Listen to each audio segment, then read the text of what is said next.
Hey guys, welcome back again. So, I've been thinking kind of like, hmm, because I'm 35 years old, right? Just turned 35 on September 28th. So, happy belated birthday to me once again. But no, like, I've been thinking since, I'm getting older, I don't have any kids. And of course, I have a desire to have kids. Not just kids, but to build a family. So that would include getting married and then having kids. But, there's some challenges, I guess, like just with, I think, society alone, with the whole matching process. I'll talk about that a little bit later in this video, but I initially was inspired, as the topic says, like I'm actually seriously considering going through the IVF process. And I was initially inspired to do it by an old friend. So I was back in college, seems like many, many years ago, when I was like 18, 19 years old. And this was around 2002, 2003. I was really good friends with a girl from the South. And of course, with time, we kind of grew apart, but we still are very much kind of connected to each other. And, she was telling me about her process of going through the IVF process, in vitro fertilization, basically, to have a baby, to procreate. And then it's not because, she has fertility issues or anything like that. And the same thing with me. It's not because I have fertility issues, but for her, she decided to do it because she is a lesbian. So her and her wife obviously are lesbians, and they wanted to have a baby, and so that would be the way to have a baby, through IVF. And I kind of follow her process, her journey along the way, because she vlogs about it, and it really inspired me. We actually talk over the phone after she had her baby, and she was just telling me about the process, and I'm going to go and talking about that a little bit in a few minutes. But she was just telling me about how the process was, and I'm just like, wow, just looking at her situation, the fact that her and her wife were very successful at doing it, it motivated me. Now, of course, I'm heterosexual, I'm not lesbian, but just seeing that she was able to successfully complete the process of IVF, and they have a beautiful, beautiful African-American 6-month-old girl. I'm just like, wow, and it made me think, like, considering, because with the dating pool is jacked up. We all know that, like, it's jacked up. And of course, I know some of y'all may be watching this, be like, oh, it ain't jacked up for me. I got a boyfriend, or I got a girlfriend, or I have a wife, or I have a husband. Okay, that's you. But some of us have different kinds of preferences and just are in a different space, psychologically, physically, so it makes it a little bit more difficult to find someone. And granted, like, I'm not the kind of woman, because you got some women out there that will hit on men. I ain't that woman. I'm not hitting on no man, so if I get with a man, he gonna have to approach me. I feel like it's a man's responsibility to initiate interest and contact within a woman. Now, granted, of course, you guys who haven't followed me on my vlog on YouTube, you've seen where I've expressed public interest in Dr. Umar Johnson, who was a school psychologist. But I haven't necessarily, like, reached out to him and say, oh, I like you or whatever, like, directly. It's more like indirect expression of my interest in him. But I would never in my life, like, reach out to a guy and be like, hey, let's go out on a date. Like, son, it ain't happen that way. But I'm pretty much open to guys, contacting me if they're interested. And, like, I encourage guys, like, be bold, That's what a man's supposed to do. Be bold. If you like a woman, step out and say you like her, Not to say I don't get men hitting on me, of course. You guys see where I talk about that. But it's just about, like, finding the right person, like finding the right match. And for me, I guess it's been somewhat of a challenge. But granted, obviously, like, I'm pretty busy too. So that is a factor into this whole process, because my throat kind of dry. That definitely is a factor into this whole process of finding a mate, because I'm pretty busy. You guys know that I'm working towards my PhD in clinical psychology. I'm a third year PhD student, and I see clients. Pretty busy, like, and most of my life is pretty much either at school or at work. When I come home, now of course I do find some things to do, like in between or whatever. I may go to the park, I may go to Runyon Canyon, or may go to a museum or to the beach here or there. But for the most part, your girl is so super focused, like that might be kind of getting in the way.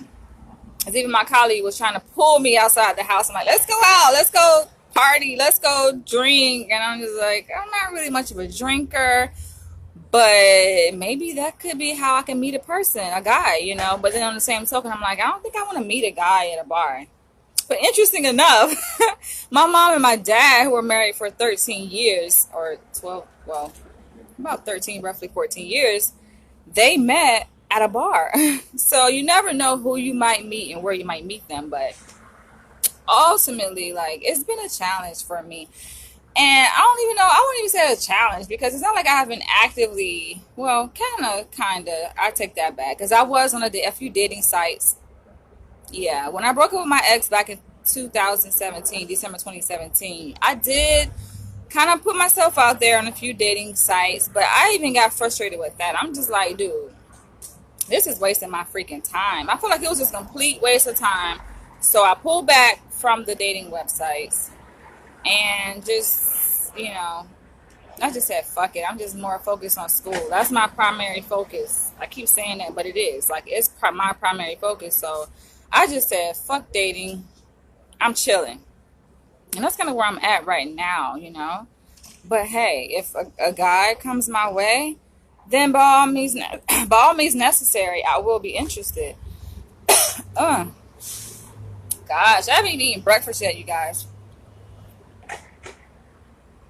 But I'm about to soon after this video. But so I'm like, yeah, I'm pretty much open, of course, to dating. But yeah, that's kind of where I'm at right now. And yeah, the whole IVF process, I'm like, seeing her and hearing her talk about her experience going through IVF. What the hell? I'm like, yes, like that really motivates me, because it's possible, it's doable. And she usually be telling me, like, she was very transparent about her process. Like, she was telling me about the cost, and she was saying that it really didn't really cost her that much money out of pocket because she went through her insurance company. I'm like, that is amazing, because I didn't even know insurance pays for things like that. But apparently insurance does pay for the IVF process. I guess they look at it like a mandatory procedure, it's like part of your health, like being able to procreate is part of one's health, right? It's a necessity of life. And so insurance apparently pays for the IVF process, but she said she did have to pay, I think it's called a deductible or a copay, whatever. Out of her pocket, she had to pay, I think, roughly, I don't know what that copay was. I forget what she said. But it was a very small amount. I think less than $1,000 that she had to pay out of her pocket for the copay. And then, in addition to the copay, she was like, okay, there are some fees associated with, like, the medication. So that came up to, like, $2,000. So altogether, I think what she had to pay, her and her partner, out of pocket, was just like $2,000. And I'm like, damn, I could do that. Like, if it means just, me having a baby, like, of course. Like, I feel like, shit, school is like thousands of dollars. Like, I invest thousands towards education, so why wouldn't I invest money towards being able to procreate and have a family? So I'm down for it. But of course there's a but. It's like, I honestly would prefer to do it the natural way. So if I had my way, my choice, I would prefer to go the natural route. But I'm like, I am aging, and you guys know the whole thing about the biological clock and how women only have a certain window that they can procreate, and then after, a certain period, then we don't have any more eggs, and we can't procreate. We stop having periods. We go through menopause, And I was talking to my therapist about it. My first therapist, I was in Beverly Hills, and like, I was a little bit concerned, so I brought it to her attention, and she was telling me, she was like, well, what you should do is talk to your mother and ask her, when did she go through menopause? And so I did that. I followed up for homework. I called my mom, And I was like, Ma, you know, I was talking to my therapist, and of course, I'm a little bit concerned about, you know, having a baby. And then I asked her, I say, so when did you go through menopause? And she told me straightforward. She was like, she didn't experience menopause, I think, to 48. She was 48 years old. She was like, girl, you got some time. I was like, okay. So I got some time. I'm 35, so I guess I got some time. But everybody is different. Like, everybody's body is different, so I don't know. All I do know is that my menstrual cycle has changed from what it was when I was in my 20s and my teens. So when I was like in my 20s and teens, I had like a good, decent sized flow. And it would last maybe 5 to 6 days. Now, I mean, I still get a flow, like I guess somewhat normal flow, but it's like 3-4 days. And I'm just like, what's going on? I better not be freaking approaching menopause. I don't know. Maybe I'm stressing out too much, but yeah. So considering that I, you know, biological process and everything, like my clock, and they say that, you know, it's just better to have babies when you're younger. That's why I don't hate on like the younger kids. You know, yes, people say it may be irresponsible, but I mean, I feel like the prime time is when you're a teenager, in your early 20s, you know, have those babies, get them out of the way, because that's the way your body is set up, you know. But you got women having babies like through their 40s and 50s, so that's like a miraculous thing, you know. Now for me, I'm like, I don't, personally, I kind of want to just get them out the way. Like, honestly, if I had my way, like, I mean, being that, of course, I'm in my PhD program, so I have to juggle that. And honestly, I don't have time to have babies right now. I can't. There's no way. I even thought about getting a dog, because I love pit bulls. But I'm like, I can't do that right now, because it's going to be neglected. Honestly, like, I don't have time. Where in my schedule do I have time to take care of a puppy or a dog? So if I ain't got time to take care of a puppy or a dog, I damn sure ain't got time to take care of no baby. But just thinking ahead, I'm thinking, okay, around about the time when I finish school, then definitely I'll be ready, you know, because I'll have more time. I won't be in school, and I'll just be seeing clients, you know, doing therapy. So I'm like, I'll have time then. But the ideal would be for me to find a partner between now and the time that I graduate, which is like a couple years from now. Like, I'm 35 now, so I'll be finishing school around 37 years old. And I'm like, yeah, it'll be good to meet someone between that window. But it's like, you can't force it. I feel like that's something like attraction and just finding a partner. That's a natural process that happens kind of like organically. I want it to happen organically. I don't want it to be forced. So, you know, ideally that's what I would like. But if it doesn't happen that way, then I obviously am contemplating now the possibility of using IVF, you know, like going through that process, you know, hiring a doctor and just doing the damn thing. Because I'm like, I don't want to keep waiting. I mean, I don't think I'm so much concerned about my biological clock, because I believe that I'm pretty healthy. Like, I don't have no physical ailments, thank God. No medical conditions or nothing like that. I don't smoke. I really don't drink. I may have a glass of wine from time to time, but I'm pretty much healthy for the most part. So I'm not really kind of worried about that part, but I just think that I have an intrinsic desire to just have a baby and take care of a baby. Like, I want to, like, I would just be so happy, you know. And then let's say I meet someone, hell, by the end of this year, and, you know, things get to going, and, you know, nature happens, and it's just like, I would be very thankful to have a baby. Even, well, obviously I ain't having a baby this year because I'm not pregnant. It takes 9 months, you know, to develop a baby. But yeah, I would be, I mean, if I was to get pregnant and have a baby by next year, like, hey, I ain't stopping it. I ain't gonna stop the process now, because I feel like, hey, that's God right there. But yeah, that's where I'm at right now. I want to really have a baby. Like, that's just only natural. I'm a woman. I have a womb. So I just want to be able to have a baby that I can care for and nurture and spoil to death like my dad did me. Just give them, I'm probably not giving them everything they want, but just give them like love and attention and affection. You know, my dad did spoil the hell out of me. Like I got like pretty much everything I wanted out of my dad, and even things I didn't even ask for, he would bless me with. So I'm pretty much grateful for that. But now it'd be so cute to have a little baby. And of course, y'all know I'm a vlogger, so I would vlog the experience. I'm gonna get it from my dad though, this whole videotaping thing, because when I was growing up, he was the person in our family with the camera. He had all these like camera equipment, and like at family gatherings and family reunions, like he would be the one to show up with the camera and just be documenting the event. So I think I get that trait from my dad. He kind of passed that down on to me. But yeah, no, baby, I don't know what the hell I would name it. Something unique, something, I don't know.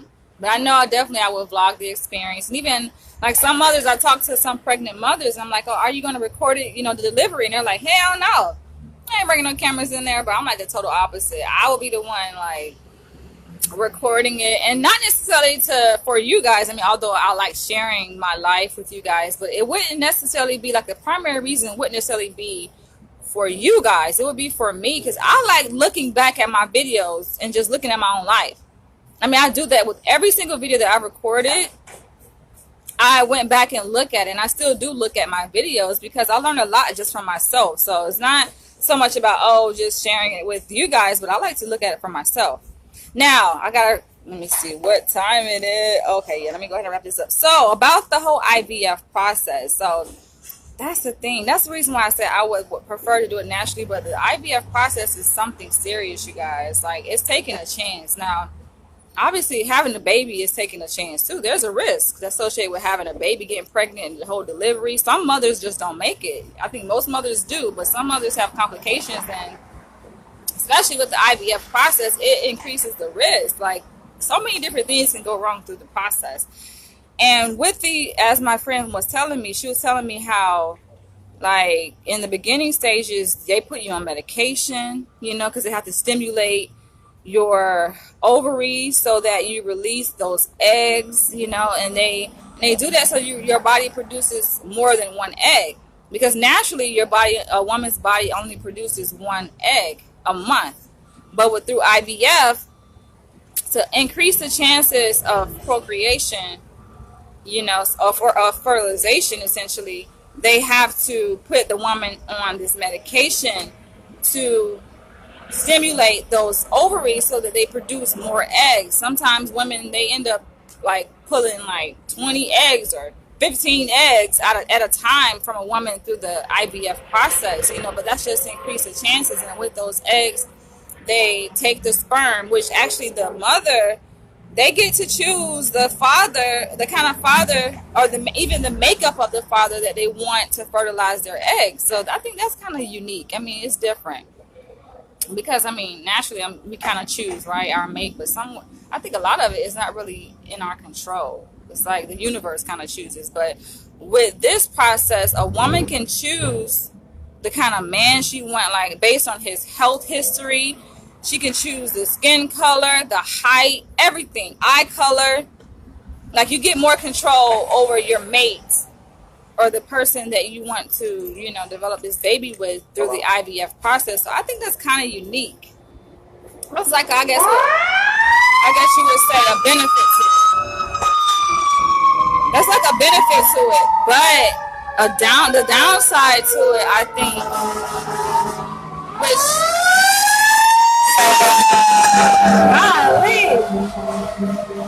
this is LA, but the downside to it would be that the child, like, I think a lot of parents who go through IVF, they don't really talk about this as like a drawback, because they're like, whatever, you know, they're homosexual, you know, whether it's a female couple or male couple, they're like, who cares about the other, you know, the sex? I mean, they just using the person, they just using the person for their sperm, you know. They don't really, I don't know, think about like, oh, well, how does that affect the child? You know, the child growing up in a same-sex household and they never meet their father. Because it's not like, okay, they go through this to this clinic, pick out the man who's going, the sperm they're going to use. Because they say, she was telling me how it's like a book. You go through, flip through the pages of the book, and they got all these profiles of these different kind of men and their health history, everything about the man essentially that is pertinent to this process, you know. But it's not like once they pick the man, they buy this, that they purchase a sperm, you know, and I think insurance covers that. But it's not like, okay, after they had a baby, you know, they keep in contact with the sperm donor. You know, it's like the sperm donor is like pretty much out the picture. You know, it's literally a sperm donor. I know a lot of people use that term loosely, you know, with the baby mama, baby daddy drama stuff, but I don't know. That's the part that kind of like concerns me a bit, because I'm like, okay, I have this baby, and of course I'm going to develop a very close connection to my child, love my child to death. But what if they be like, mommy, where my daddy? You know, and I think even part of me may be like, because it's like the biological process is like the biological DNA of the father is in me. It's like growing inside me.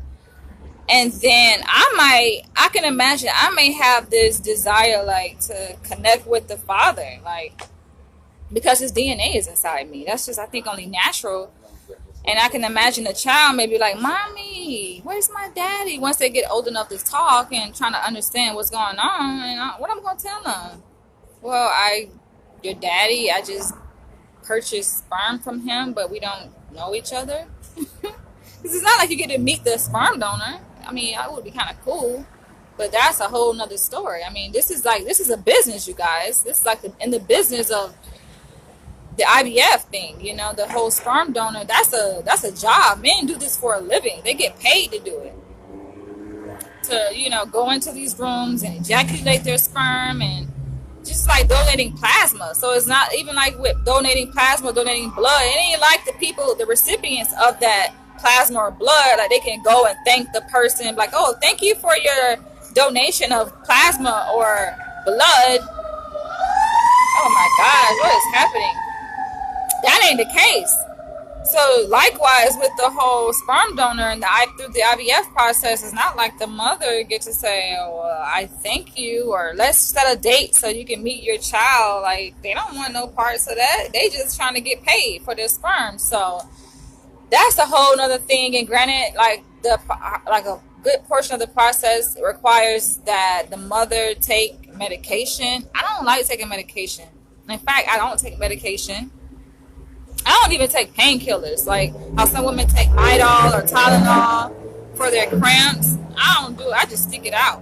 I just deal with the pain to the point where I develop a tolerance for the pain, you know? So pain don't fade me none. And even when I get ready to have my baby, I ain't taking no pain medication. The epidural, I ain't doing that.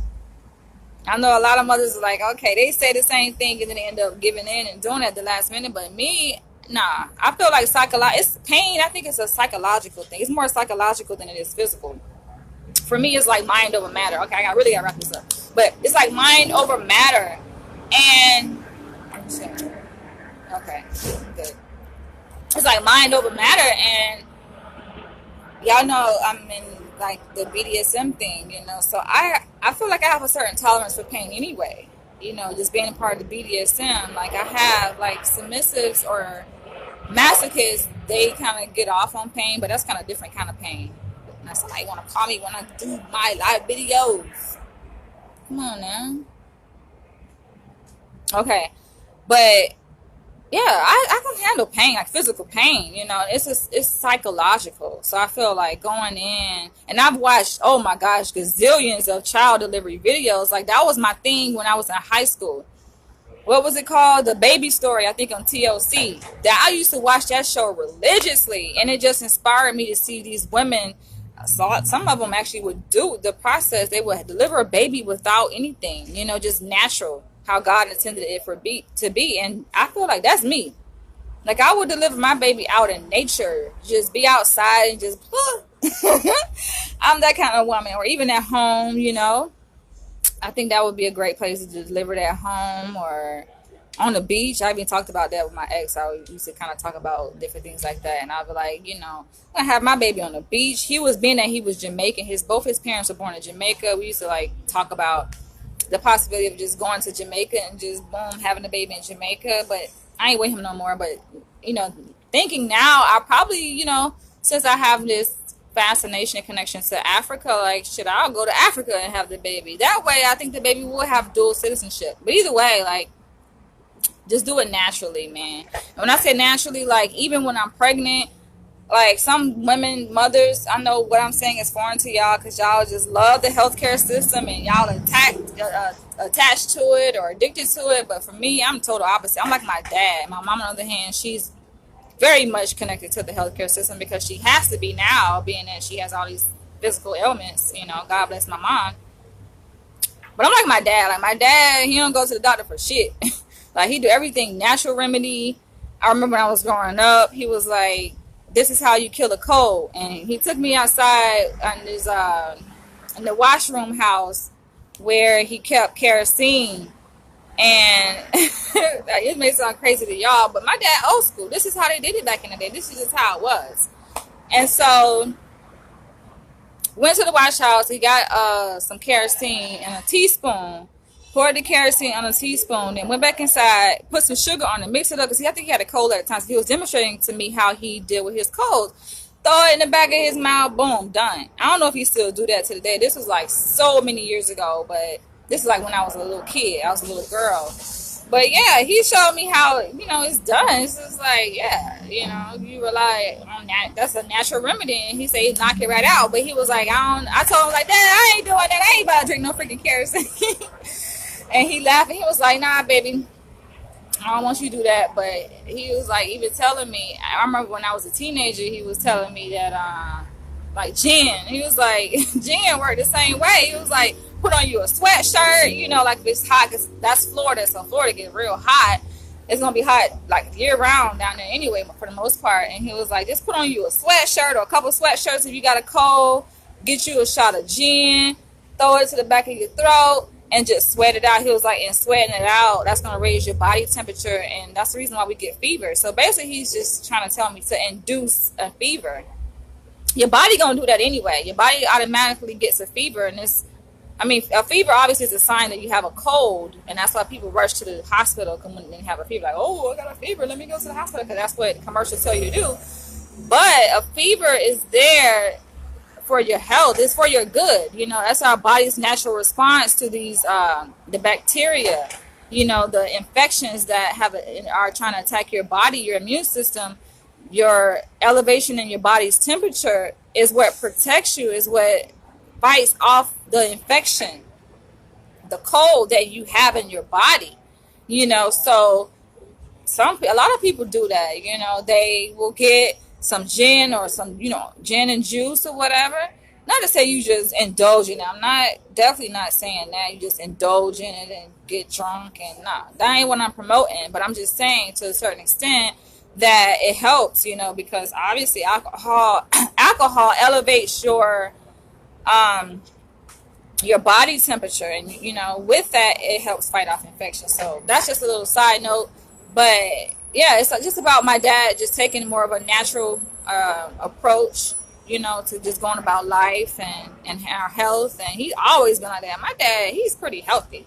Like, my dad, let me see, I'm 35, so my mom is 65. My dad is 77, because my dad is 12 years older than my dad.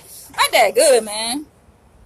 My dad good, and God bless my dad, But he kind of instilled that in me, just doing things the natural way, and that's just how I learned how to do it, and that's what I feel most comfortable with, Even though I guess I'm a part of the whole healthcare system, but I have my own theory and approach to when it comes to like the healthcare system, and just our health in general. And I'm just like, I'm not the one. Like, you got women, they rely so heavily on it. Like, going to the doctor, like, even through pregnancy, they go to the doctor to get their prenatal vitamins. I guess it's okay. But I'm thinking, how would we do things if we didn't have the healthcare system? Like, before we had these old sophisticated healthcare system and technology and stuff, how would we have done things? We would do it the natural way. just natural way, and that's the way I want to do it. The natural way. I feel like I'm very much capable of doing it. I've been through shit, all the shit I've been through in life. I feel like having a baby, that should just be a piece of cake. That's natural, you know. So of course, you go to the doctor for some things, like they have technology that can detect if your baby's going to have Down syndrome or any kind of other serious conditions. You want to kind of catch that early on, but I may do it for that, like preventative measures, but I ain't the one to be registered at the hospital or the doctor for every little thing. But it's just so exciting even talking about it. Even when I go in stores and like pass by the baby department, I'm just like, I get like real like soft on the inside when it comes to like baby stuff. But I can't wait till that day comes. And fortunately, I'm running out of time because I'm getting ready to take care of some business. But yeah, oh my gosh, I just can't wait. It's gonna be so beautiful when that time comes, you guys. And of course, I'll share it with you. Like, I admire mothers, you know. That's one thing. That's like my little soft spot. I admire, you know, women, mothers who have babies, especially the ones who have to do it by themselves, you know, and they be so strong. It's just like, I want to be like that, so strong, but I don't want to be like that in the sense that I gotta do it by myself. You know, that's like a last resort type of thing. But I just admire them because they show, okay, it can be done. Like, a woman can take care of a baby by herself, and that just motivates me. Okay, let me end this video before I get all teary-eyed. All right, thank you guys for watching. Please share this video and leave your comments below. I feel like sometimes y'all be afraid to just comment or say certain things because I know I'm very direct, but I don't bite. I ain't gonna bite you. All right, I'll catch you guys later. Love you guys. Bye.